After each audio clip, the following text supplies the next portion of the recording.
सूरह बकरा में अल्लाह ताला हज और उम्रे के बारे में हदायत देते हुए फरमाते हैं, तो जो शख्स तुम में से हज का ज़माना आने तक उम्रे का फ़ायदा उठाए वो अपनी हैसियत के मुताबिक कुर्बानी दे, और अगर कुर्बानी ना मिल सके तो 3 रोज़े हज के ज़माने में रखे और 7 रोज़े घर पहुँचकर, इस तरह पूरे 10 रोज़े रख ले। ये कंसेशन सिर्फ उन लोगों के लिए है जिनके घर बार मक्का के करीब ना हो।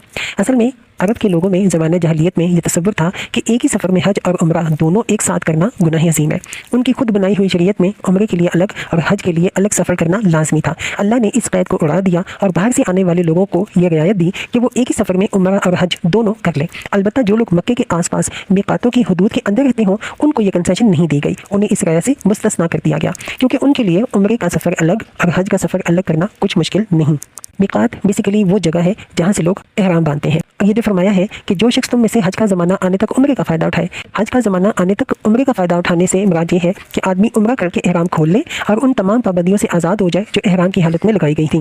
फिर जब हज के दिन आए तो नया एहराम बांध ले। और फिर अल्लाह ताला कहते हैं वत्तकुल्लाह, अल्लाह के इन अहकाम की खिलाफ वर्जी से बचो, वअलमू अन्नल्लाह शदीदुल इक़ाब, और खूब जान लो कि अल्लाह सख्त सज़ा देने वाला है। और आगे अल्लाह ताला कहते हैं अल हज्जु अशहुरुम मालूमात, हज के महीने सबको पता है। फमन फरदा फ़ीहिन्नल हज्ज फला रफ़सा वला फुसूक़न वला जिदालन फ़िल हज्ज, जो शख्स इन फिक्स महीनों में हज की नियत करे उसे खबरदार रहना चाहिए कि हज के दौरान में उससे कोई शहवानी फेल, कोई बदअमली, कोई लड़ाई झगड़े की बात सरजद ना हो। शहवानी फेल से क्या मुराद है? एहराम की हालत में मियाँ और बीवी के दरमियान ना सिर्फ मियाँ बीवी वाला जो ताल्लुक है वो ममनू है, उसकी इजाज़त नहीं है, बल्कि उनके दरमियान कोई ऐसी गुफ्तगू भी नहीं होनी चाहिए जो शहवानी रग़बत भी दिलाती हो, यानी सेक्स की तरह माइल करती हो।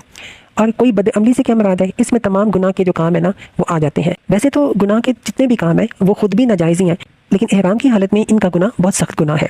और कोई लड़ाई झगड़े की बात सरजद ना हो, इसका क्या मतलब है? इसका मतलब यह है कि आप खादम को भी ना डांटें। वमा तफ़अलू मिन खैरिन यअलमहुल्लाह, और जो नेक काम तुम करोगे वो अल्लाह के इल्म में होगा। वतज़व्वदू फ़इन्ना खैरज़्ज़ादि तक़वा वत्तक़ूनी या उलुल अलबाब, सफ़र हज के लिए ज़ादे राह साथ लेके जाओ और सबसे बेहतर ज़ादे राह परहेज़गारी है, बस ए होशमंदो मेरी नाफरमानी से परहेज़ करो।